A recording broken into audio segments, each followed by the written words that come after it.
Damos la bienvenida a las personas que nos están acompañando en esta charla que realiza IDEO. Esta es Ideology. Hoy vamos a hablar de del nuevo panorama de las ciudades y las viviendas post-coronavirus.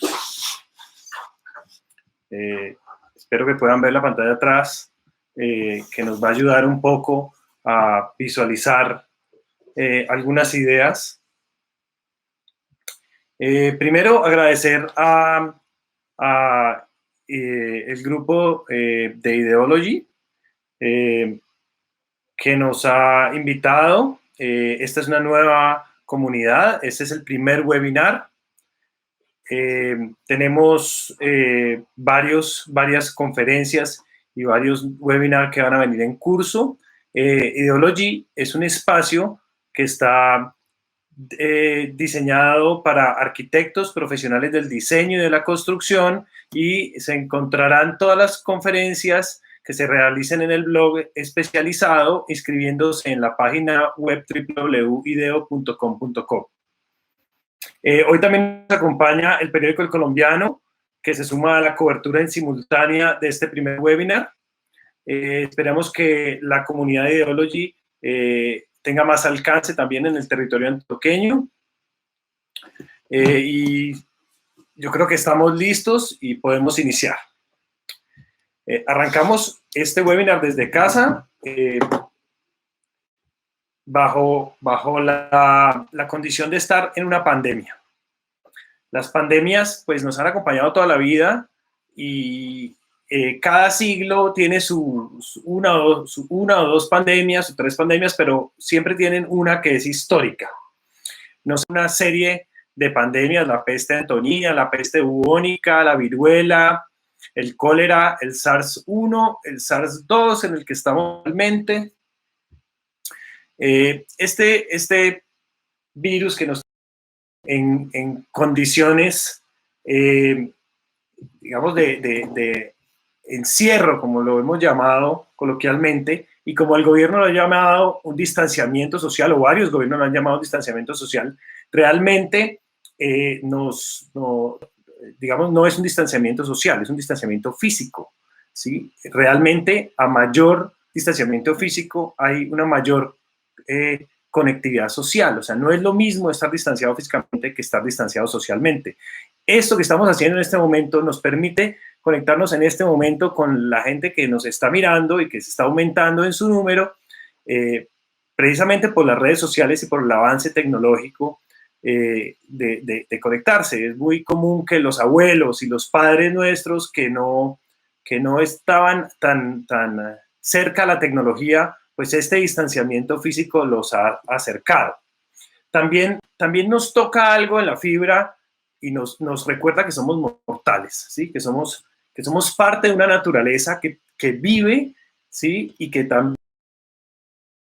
Y esto nos cambia momentáneamente las perspectivas y nos pone a depender de cierto momento de la ciencia hasta que encuentre una vacuna, o de la medicina hasta que encuentre cómo hacernos más resistentes, pero en este momento las únicas defensas que tenemos son nuestra vivienda y nuestro sistema inmune. Históricamente, en Roma, en el 165 después de Cristo, la peste antonina se dio en las ciudades romanas, que era la mayor tecnología que había en ese momento.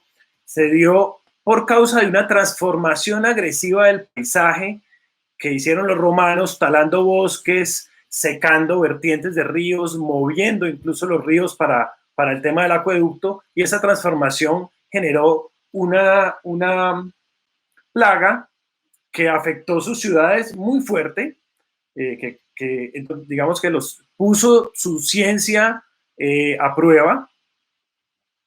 En Barcelona también, previo a la gripe española, hubo unas epidemias y acompañaron la ciudad una serie de enfermedades que se daban por estar densificados tras murallas. Estaban hacinados realmente, y es importante definir que la densidad en estos temas urbanos no es lo mismo que hacinamiento, ¿sí? En este caso tenían muchísima densidad, pero estaban hacinados por las murallas y llegan las diferentes enfermedades y luego les llega una pandemia. Entonces el ingeniero, que era ingeniero, arquitecto y político, de Alfonso Cerdá,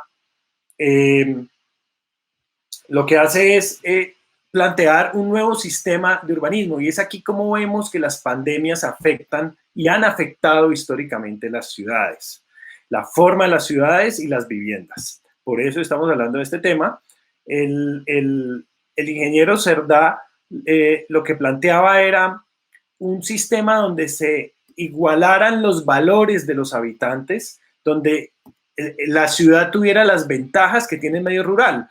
Hoy vemos que los que tienen fincas, pues se van a sus fincas porque tienen una seguridad alimentaria, una condición natural de estar más cerca a espacios abiertos, a espacios donde no se sienten confinados. Entonces, lo que el ingeniero Cerdá planteaba para Barcelona era esa cercanía al medio rural que fomentó los inicios del urbanismo moderno. Prácticamente el trazado que él hacía era unas manzanas con 3 pisos de altura, generando una ciudad mixta entre lo natural y lo artificial, creado por el hombre. Lastimosamente eso no se dio a cabalidad porque hubo muchísimos intereses, tanto de los burgueses, de la clase económica, se empezó a dar especulación, se subieron el número de pisos, y la Barcelona de hoy, aunque tiene unos centros de manzana que acercan un poco a la comunidad en un espacio público dentro de una manzana, también es una ciudad bastante densa, es una urbe tradicional. Poco a poco vino la industrialización y generó cambios en el modelo urbanístico, precisamente porque la economía empezó a alterar el modelo urbanístico a su favor. ¿Sí? Se empezaron a generar grandes concentraciones de mano de obra y de servicios. Esta industria empezó a generar grandes poblaciones que giraban en torno a las fábricas, y esa industrialización pues generó tres grandes fenómenos que hoy todavía estamos viviendo. Uno es la migración rural a las ciudades. O sea, esta migración que se da por factores en Colombia diferentes a la industrialización, sí tiene todavía en nuestro país un arraigo en donde las ciudades en Colombia se presentan y se muestran como las oportunidades de progreso y de desarrollo. Y el campo como el atraso, ¿sí? El abandono, donde no hay posibilidades ni de estudio ni de desarrollo. Entonces, este fenómeno todavía existe en nuestras ciudades que tienen un urbanismo a retazos y unas políticas públicas que se dan, digamos, basadas en un capitalismo medieval, ¿no? Un capitalismo muy feudal. El otro fenómeno es la vinculación de los avances de la industria a la urbe, o sea, aparecen nuevos modelos de producción en masa en la ciudad que están vinculados a los espacios que se generan en la ciudad, espacios industriales segmentados de la vivienda, espacios de industria de mayor y menor impacto, y a otros tipos de avances tecnológicos como las fábricas, las tiendas y todo lo que se empezó a trabajar en masa en la industrialización. Y un tercer fenómeno que es la construcción de estructuras de movilidad. O sea, se empezaron a hacer los primeros metros, los primeros trenes, los primeros sistemas de transporte público precisamente para mover esas masas. Eso nos da, pues, las ciudades de hoy son el reflejo de esta política urbana. En 1966 se definía una ciudad como una aglomeración de personas de más de 10.000 habitantes, donde menos del 25% de la población eran agricultores. O sea, aquí ya vemos una separación importantísima entre lo rural y lo urbano, una separación entre la naturaleza y el conocimiento de la naturaleza que pueden tener los campesinos y quienes trabajan con la vegetación y con las plantas, y los habitantes citadinos, los que estaban produciendo elementos y materiales inertes para mejorar su calidad de vida o generando servicios para sostener las ciudades. Es así que en el siglo pasado, pues se hace una gran concentración territorial. Nuestras ciudades son básicamente unas concentraciones territoriales que se han dado por las diferentes políticas y los diferentes abandonos que se han dado en los años. Se hace una sectorización del espacio público y se empieza a determinar que el espacio público está en ciertas zonas más amplio y en ciertas zonas menos amplio. Se empieza una especulación del suelo, y esto se da hasta el día de hoy. Las burbujas inmobiliarias pues son fenómenos de especulación del suelo. La especulación del suelo aumenta el valor de las ciudades, pero también hace más inequitativo el acceso a la tierra dentro de las urbes. Todo esto ha generado una limitación en la calidad de vida de las ciudades actuales, un gran impacto en el medio ambiente y unos fenómenos que vienen con la ruina económica de las ciudades, que son fenómenos como la gentrificación. Pasó en Detroit en los años 70 y 80, y como estas diferencias entre asentamientos no normalizados o asentamientos de autoconstrucción gestionados por invasores privados, por las mismas comunidades, y las ciudades, entre comillas, planificadas, que ya tienen rascacielos, grandes edificios y que tratan de crecer en altura. Creo que esta imagen ejemplifica un poco cuál es la situación urbana de las ciudades latinoamericanas en general.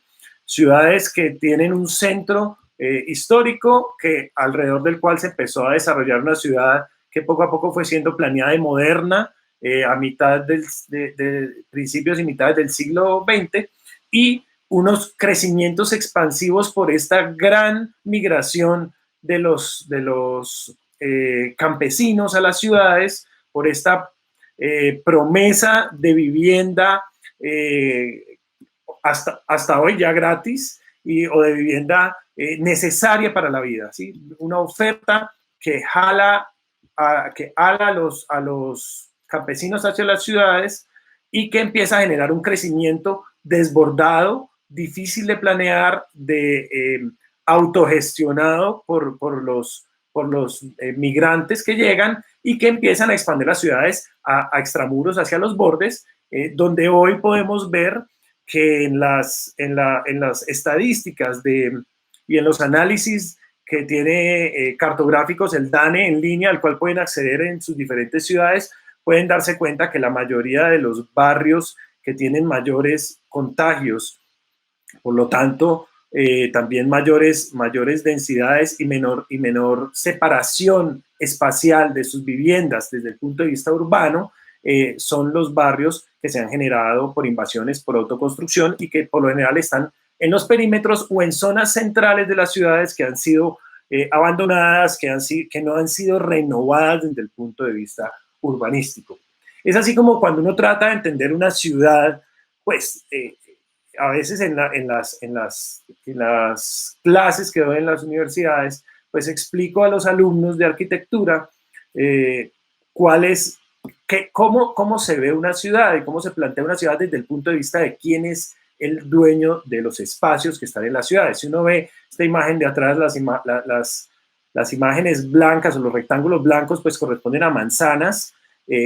Entre ellos aparece uno que otro espacio público, como un parque, como una plaza, como un equipamiento también, puede aparecer como un edificio, pero en realidad el límite entre lo público y lo privado es algo que no está claramente definido en las ciudades, y que hoy, en la época, digamos, en la condición que tenemos de aislamiento físico, y que pues no podemos disfrutar, el espacio público se volvió algo que a lo cual no podemos acceder mientras estamos en la cuarentena.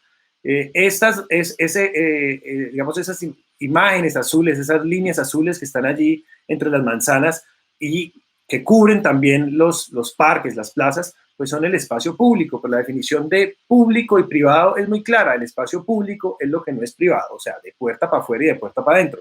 Pero existen unos espacios de transición. Y esos espacios intermedios, esa ciudad intermedia en nuestras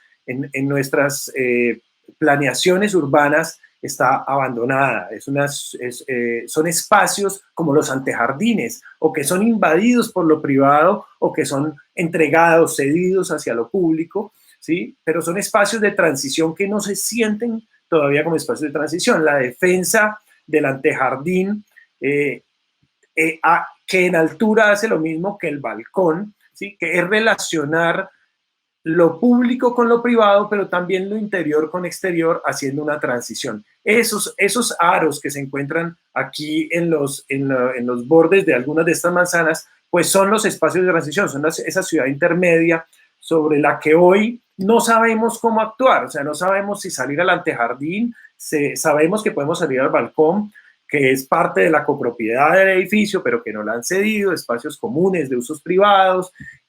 Estos espacios hoy los sentimos necesarios para evitar el confinamiento en un área privada y nos permiten salir hasta la reja cuando tenemos casas o hasta el borde del balcón para poder sentir un poco los beneficios naturales que debería tener la ciudad.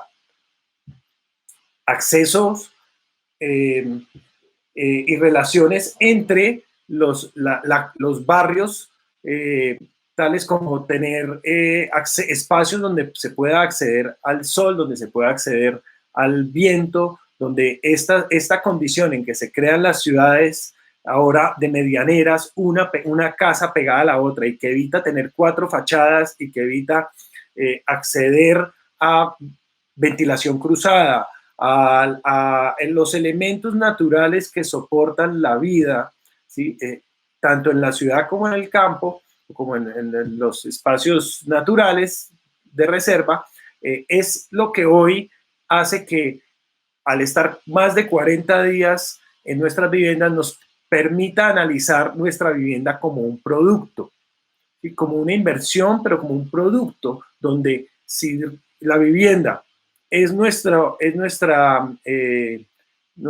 vacuna, nuestra solución inmediata mientras aparecen los medicamentos para el COVID, pues debería darnos todo el confort, toda la socialización, toda la salud necesaria, y lo que se ha evidenciado ahora en las ciudades es que la forma en que hemos hecho las ciudades en los últimos 50 años no ha pensado en eso, no ha pensado en los espacios de recreación, no ha pensado en las cercanías desde el punto de vista urbano, en las cercanías de las escuelas a los barrios, en la vida interior de los barrios. Ha desaparecido toda este disfrute del espacio público que se daba en lo local, ha desaparecido el consumo local por fenómenos como la globalización, y esto ha hecho que hoy nos preguntemos y nos reflexionemos cómo serán las ciudades post-COVID. ¿Va a haber algún cambio?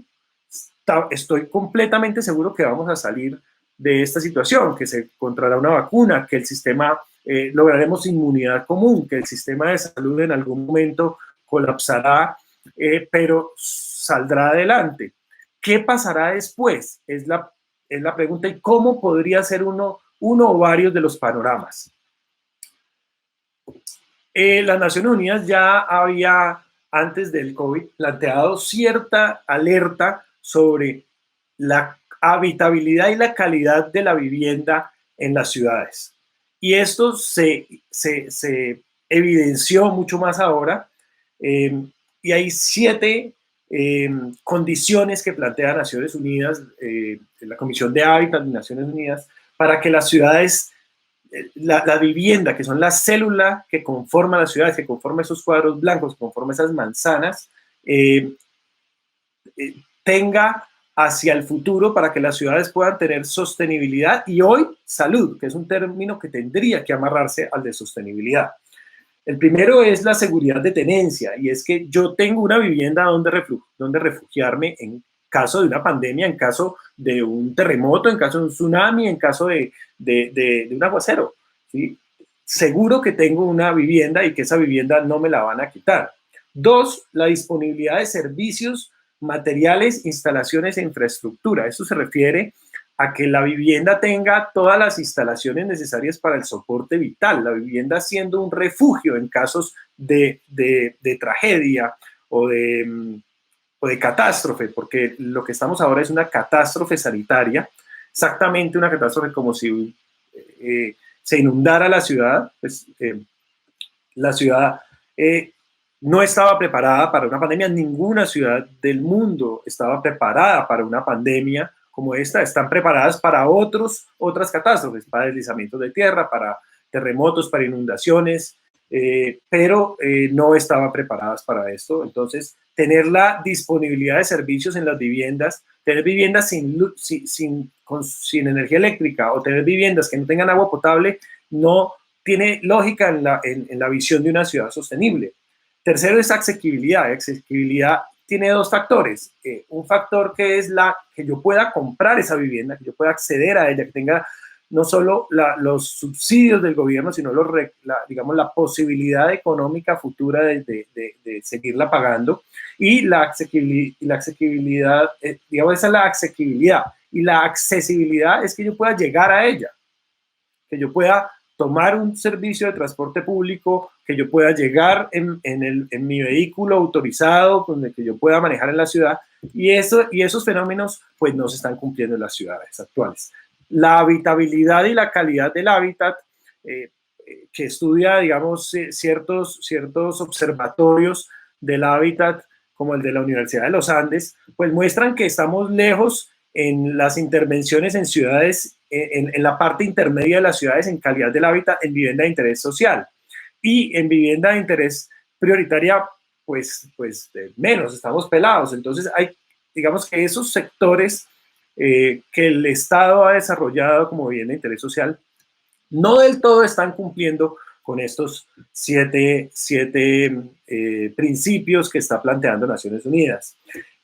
Uno de ellos muy importante para mí, es el más importante, es la adecuación cultural.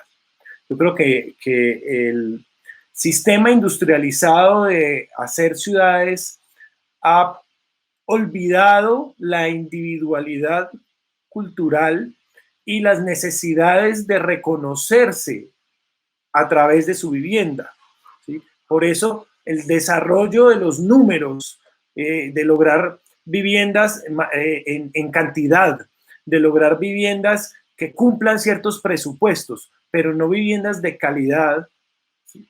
Ha hecho que se haya mezclado comunidades, que se hayan generado problemas sociales mayores que los que planteaba solucionar la vivienda, guetos donde la violencia ha aumentado muchísimo, ha aparecido barreras invisibles o fronteras invisibles, se han empezado a cerrar conjuntos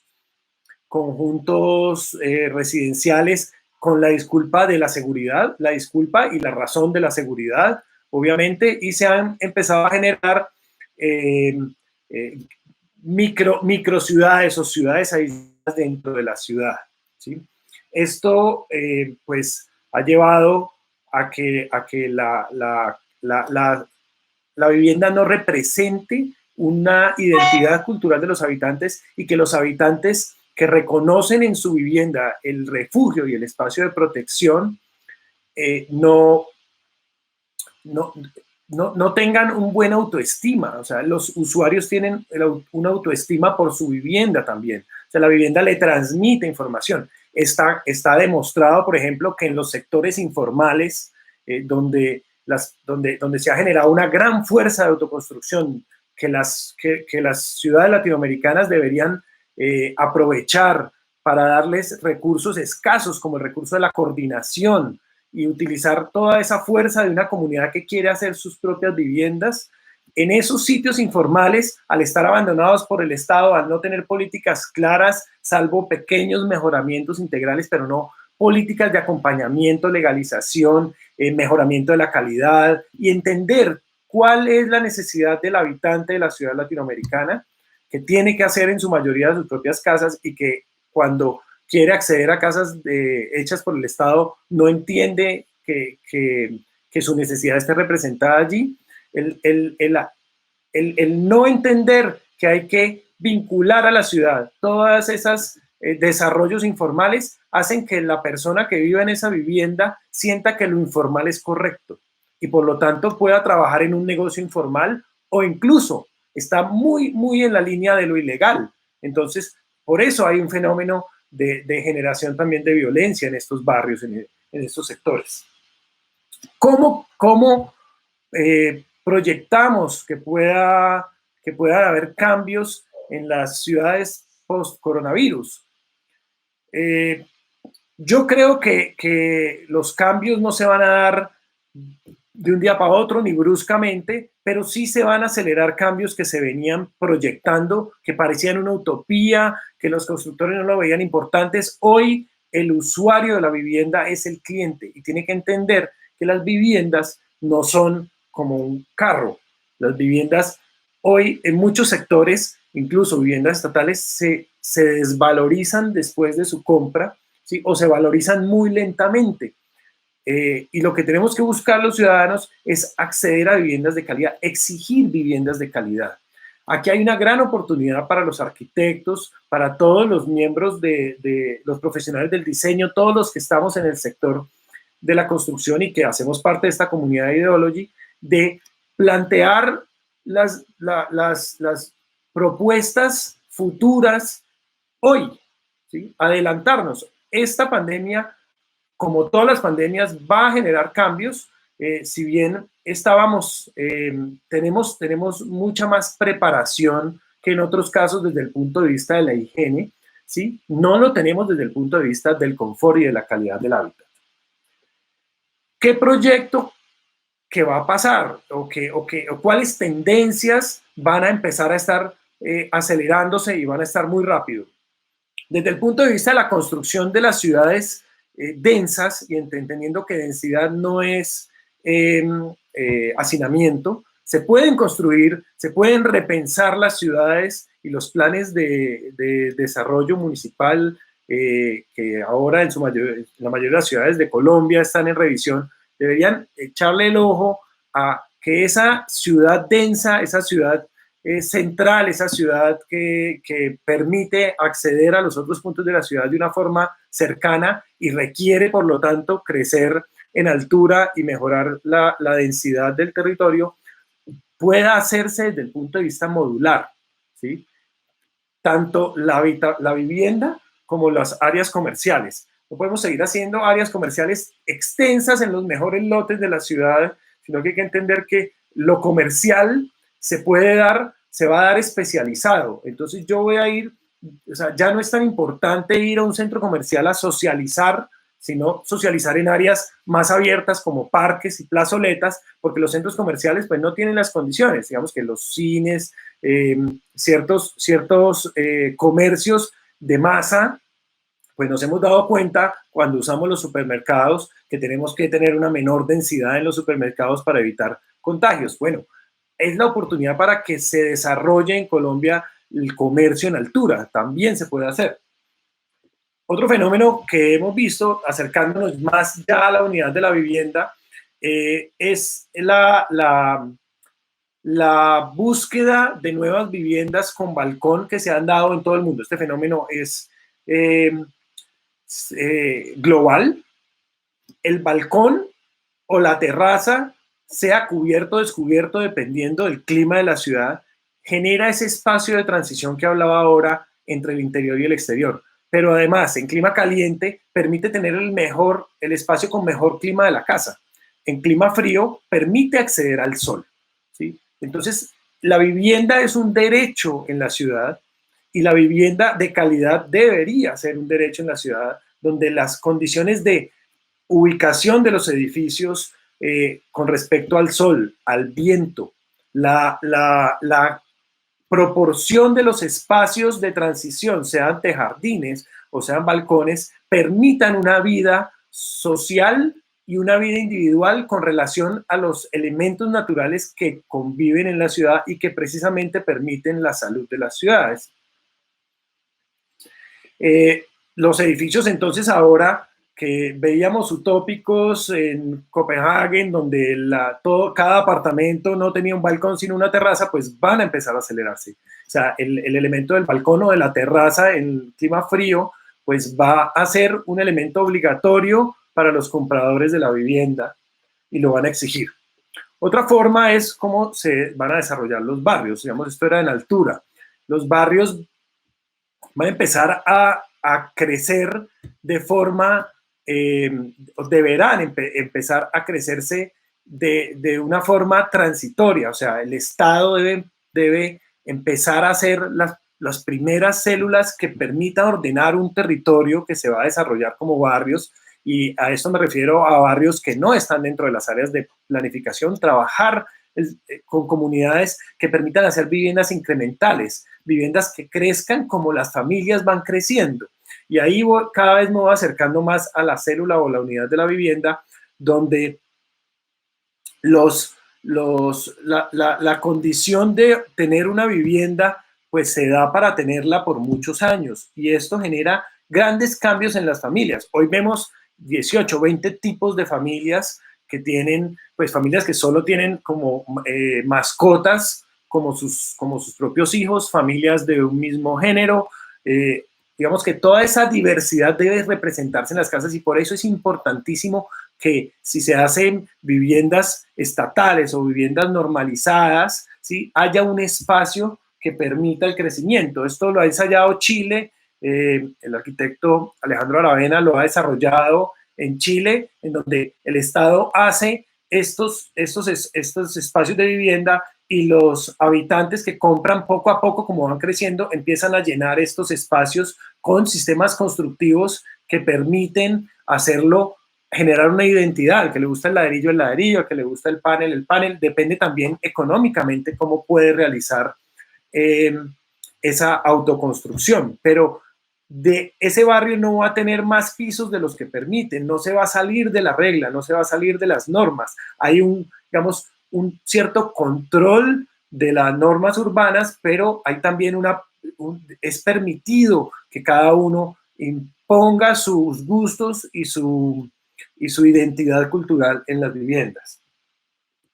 ¿Qué vamos a ver un poco al interior de las viviendas? Vamos a empezar a ver la vivienda flexible, las viviendas productivas, no solo progresivas, sino también viviendas que permitan adaptarse dentro de un mismo espacio. O sea, con una misma unidad puedan generarse diferentes espacios dentro de sí. Estos ejercicios se han hecho desde el punto de vista académico, muy poco desde el punto de vista desde la aplicación real, y es el momento en donde estos espacios se requieren. Lo hemos vivido todos. 40 días, 50 días, los que pueden hacer teletrabajo tienen que adaptar una oficina en su estudio, pero si los hijos reciben clases, entonces tienen que compartir esa oficina y ya no se pueden hacer teleconferencias. En este momento mi esposa está abajo para permitirme hacer esta charla en directo, pero digamos que se han adaptado los espacios existentes, pero no se ha pensado vivienda como una unidad flexible donde los espacios se puedan modificar. Esa vivienda flexible tiene que estar acompañada de una visión de la vivienda productiva. Y la vivienda productiva en los sectores informales, cuando uno mira las laderas, digamos, los asentamientos informales de las laderas de Medellín y las laderas de Cali, pues tienen en común que son viviendas que tienen muchísimas terrazas, ¿sí? Porque esa terraza permite después hacer la proyección de una nueva habitación o de una nueva vivienda para su hijo o para alquiler, y se vuelven viviendas productivas desde el punto de vista inmobiliario. Pero también hay una capacidad productiva cuando uno, digamos, va a los sectores informales, donde encuentra que hay un altísimo porcentaje de microempresas dentro de las viviendas. Entonces se da cuenta uno dónde hacen, por ejemplo, las bolsas de los almacenes de ropa más finos de la ciudad, pues resulta que los hacen en estos barrios, unas señoras las pegan con sus manos, o dónde hacen las tiras de los brasieres, y dónde hacen un montón de accesorios que hacen parte del sector industrial, se hacen en microempresas, muchas con madres cabezas de familia, en los sectores informales de la ciudad. Entonces existe esa producción, pero no existe desde el punto de vista informal. Esos espacios productivos, digamos que esas viviendas tienen, ya tenían una experiencia en haber transformado su comedor en una fábrica y luego en el espacio donde estudiaban los niños porque no había más espacio. Ahora las viviendas, digamos que lo que van a buscar no es tener más espacios, sino porque pues se volverían más caras al haber especulación del metro cuadrado de construcción, sino que van a buscar dentro de la misma área de metros cuadrados una flexibilidad de los espacios. No solo las viviendas, los edificios pueden tener espacios comunes productivos. Es muy importante no solo el refugio. Recuerden que en una catástrofe se necesita refugio y alimentación. Son las dos prioridades que soportan a los seres humanos en ciudades en una catástrofe y en el campo de la misma manera. Entonces, ejercicios como estos donde un tercero utiliza toda la cubierta técnica de una gran copropiedad de vivienda para generar producción de alimentos para los restaurantes del barrio y para los habitantes de estas unidades que quieran trabajar en la producción de alimentos. Esto funciona hoy en ciertos sectores pues, de Nueva York y de algunas ciudades americanas y europeas.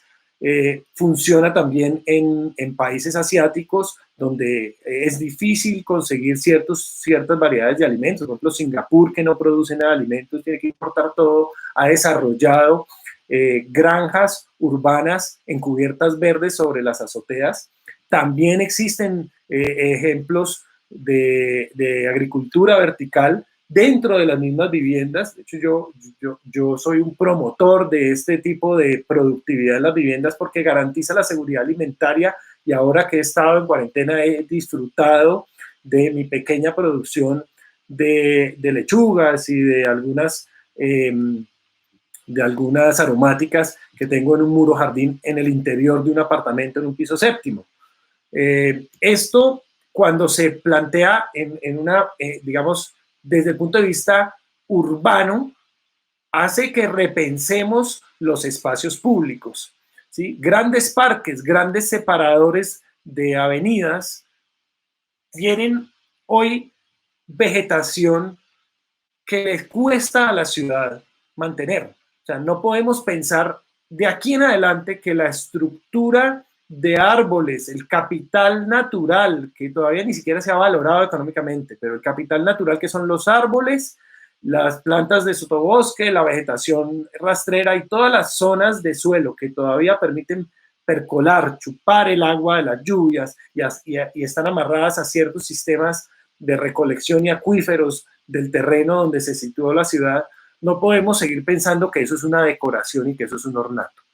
Hoy más que nunca, en ciudades como Medellín, que vieron que estaban en una crisis de calidad del aire previa a la pandemia y que durante el tiempo de la cuarentena vieron cómo fue la cura para la calidad del aire, el reducir la producción de gases contaminantes y permitir que la vegetación absorbiera y reduciera, hiciera todo este cambio digamos, de transformación y de generación de oxígeno y de captura de material particulado, todos estos sistemas naturales en la ciudad, porque los habitantes estábamos allí, de la ciudad. Simplemente dejamos de producir gases de efecto invernadero con nuestro sistema de movilidad con combustible fósil y generamos y empezamos y dejamos que la naturaleza actuara. Esos espacios que están allí también pueden ser productivos, también pueden generarle a comunidades alimento. Existen grandes ejemplos o pequeños ejemplos con gran experiencia donde comunidades han adoptado parques para producción. Y estos espacios, bueno, en Medellín creo que hay un parque donde se producen ciertas plantas comestibles, como un proyecto, creo que es de EPM.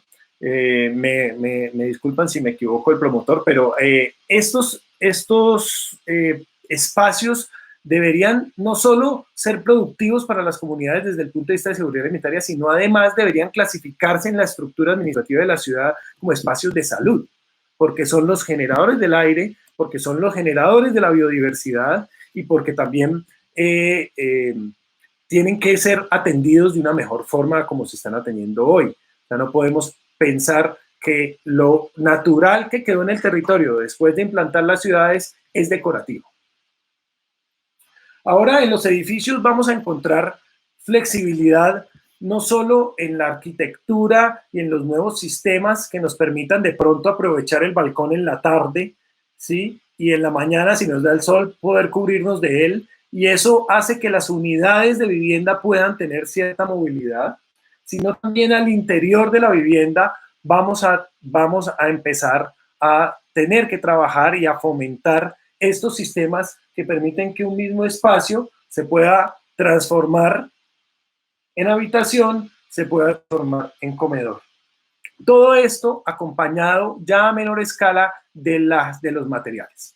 Hay que entender que al final de esta reflexión que nos hace estar en la vivienda y disfrutarla y preguntarnos por qué estamos acá, pues los científicos y los epidemiólogos y los grandes consultores llegan a la misma conclusión, y es que el impacto que estamos generando nosotros en las ciudades, con esta acumulación de personas y con estas migraciones del campo hacia las ciudades, con este experimento social que para mí es el experimento más grande que tiene la humanidad, que son las ciudades, que constantemente va generando errores y pruebas y se está desarrollando ya bajo un método científico que muchas veces se sale de las manos en los países latinoamericanos. Este experimento social tiene que también poderse autocorregir y no seguir generando daños tan graves al ecosistema. O sea, en este momento los humanos estamos afectando fuertemente con gases de efecto invernadero producidos por las ciudades y por la industria, pero sobre todo por la movilidad en las ciudades.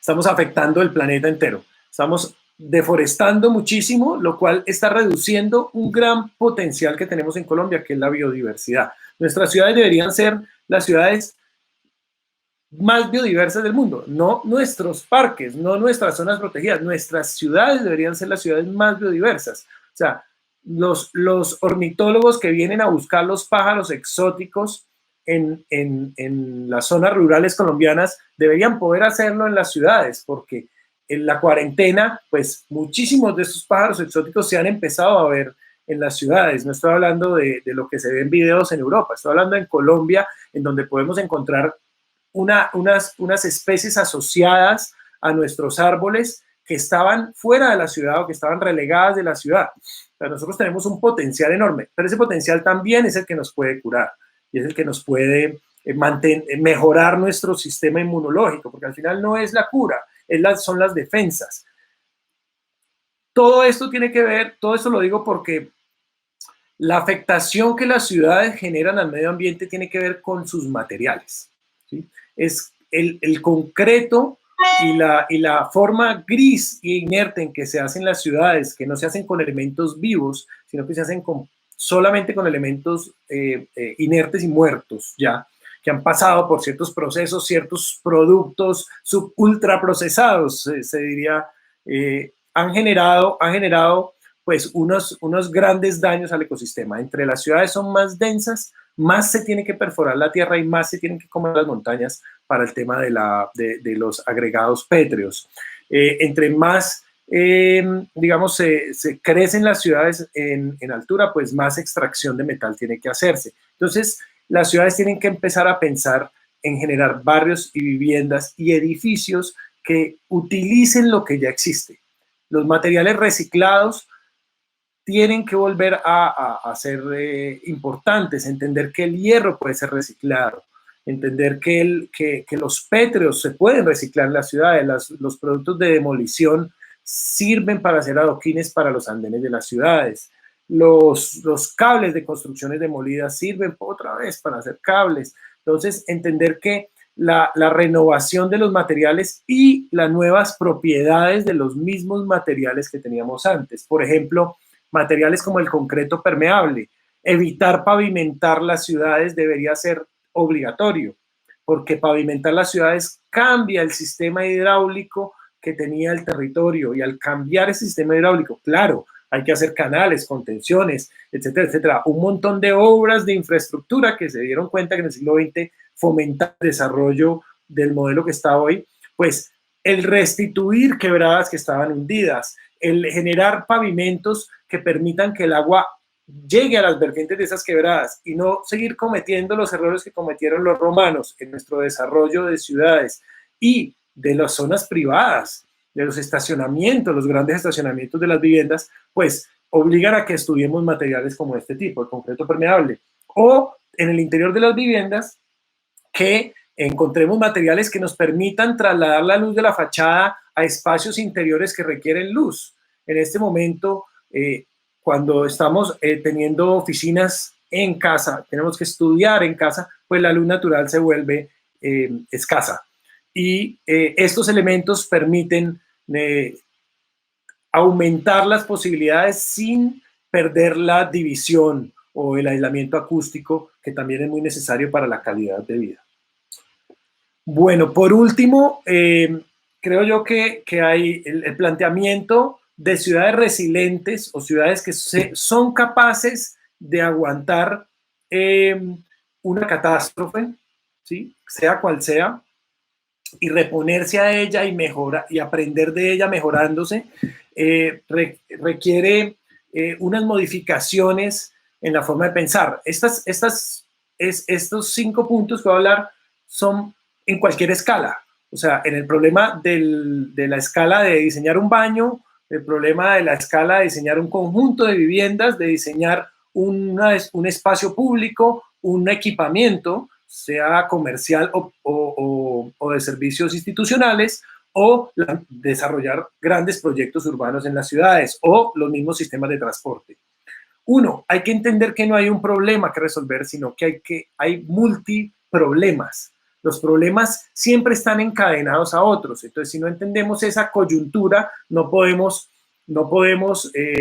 dar una solución. Por lo tanto, las soluciones de los nuevos sistemas de construcción de las ciudades, de construcción de las viviendas, deben resolver por ley más de un problema.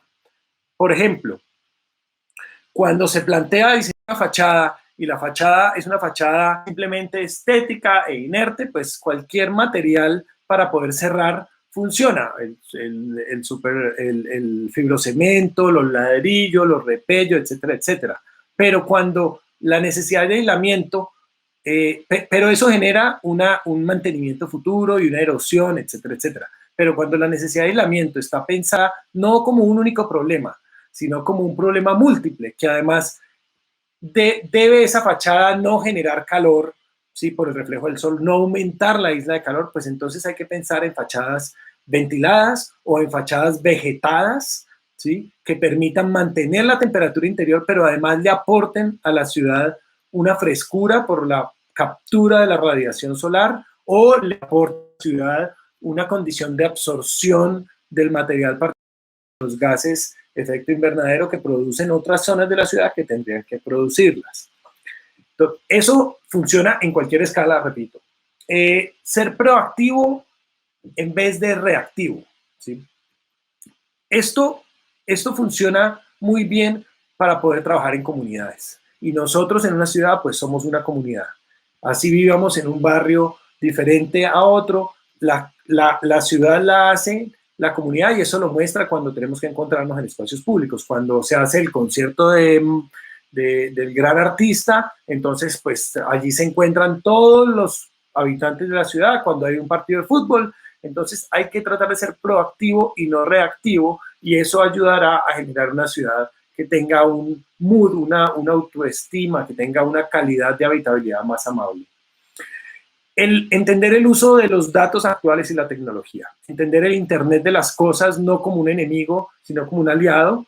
Obviamente puede ser usado de forma arbitraria por políticas arbitrarias, ¿sí? Pero también tiene más poder porque nos hace comunes, porque nos conecta, porque en este momento yo estoy con 133 personas, 117 en este momento, y Y todos ustedes que me están viendo, que se están tomando el tiempo de escucharme, pues están conectados por una información que es gratuita, que es libre, que no es digamos, una ley, una orden, puede ser debatida, puedo estar equivocado, pero ese poquito que le pueda quedar a cada uno, cada extracción que hace uno de ellos, que hace cada uno de ustedes de lo que yo estoy diciendo, pues sirve para construir nuevos conocimientos. Entonces, el Internet de las cosas, los datos actuales, las ciudades, las viviendas deben utilizar estos datos, compartir estos datos, como yo estoy compartiendo mi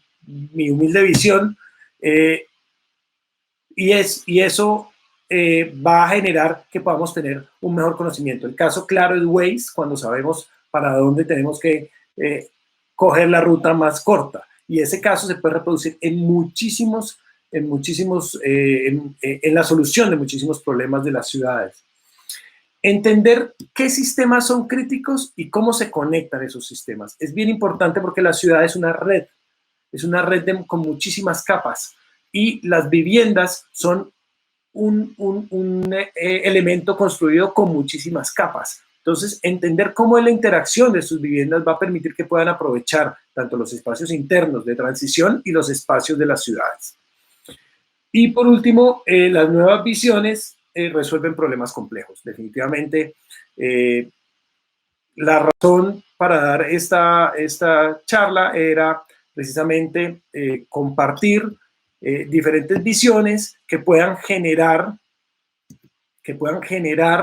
nuevas formas de pensar, nuevas formas de actuar en nuestra labor de arquitectos, de diseñadores, de constructores, y todos digamos, nuestro oficio diario nos permita plantearnos que puede haber una nueva solución, que puede haber una diferente forma de atacar el problema, sobre todo cuando los problemas son más complejos. Y eso me invita a que yo no tenga que consultar con los mismos arquitectos, diseñadores, constructores que estamos en el medio, sino que podamos ampliar el problema a biólogos, geógrafos, economistas y a otras profesiones incluso fuera del medio de la construcción. Esto es lo que les quería compartir. Veo que hay muy buena actividad en el chat en directo.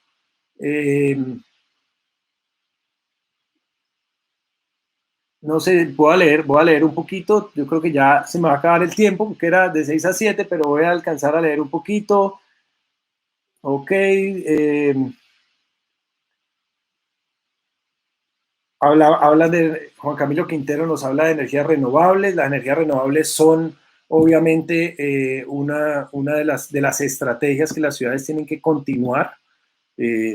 Digamos, dentro de los principios de las nuevas formas, las nuevas visiones en que afrontamos problemas complejos. Por ejemplo, Medellín pues tendría que empezar con unos temas muy fuertes de movilidad eléctrica, fomentar la movilidad eléctrica, y unos temas de hacer una ciudad absorbente, dado sus condiciones geográficas, para los temas de calidad del aire. Los temas de producción de energía, pues tenemos muchísimas posibilidades hoy. A ver, busco otro aporte. Bueno, nos agradecen muchísimo. Me faltan las políticas públicas frente al quehacer del arquitecto. Bueno, los arquitectos tenemos muchísimo camino que recuperar, porque hemos perdido el protagonismo que requerimos tener para dirigir proyectos del hábitat. Entender el hábitat no es una cuestión inmobiliaria y no es una cuestión simplemente financiera como se han vuelto. Las constructoras, pues grandes constructoras, se han transformado en grandes empresas de inversión inmobiliaria y de y contratistas, pues, donde los subcontratistas especializados son los que terminan construyendo los edificios en su mayoría o en un alto porcentaje. Creo yo que tenemos que volver a retomar el protagonismo de los arquitectos en las políticas, en entender la parte humanista de la sociedad y entender que no todo puede seguir a la economía, sino que al final, como lo vemos ahora, pues estos 2 meses que han sido, digamos, un cambio en el esquema económico de muchas personas, nos están mostrando que hay otras actividades que son humanas, que son importantes y que se desarrollan en las ciudades y en las viviendas. Bueno, yo con esto pues cierro la charla agradeciendo a las personas que me han invitado a Ideology, a todos los que se han conectado a esta charla. Los invito a que puedan seguir viendo las charlas de la comunidad de Ideology en el sitio web www.ideo.com.co y espero poder acompañarlos prontamente en alguna otra charla de estos temas coyunturales que nos interesan en esta comunidad. Muchísimas gracias.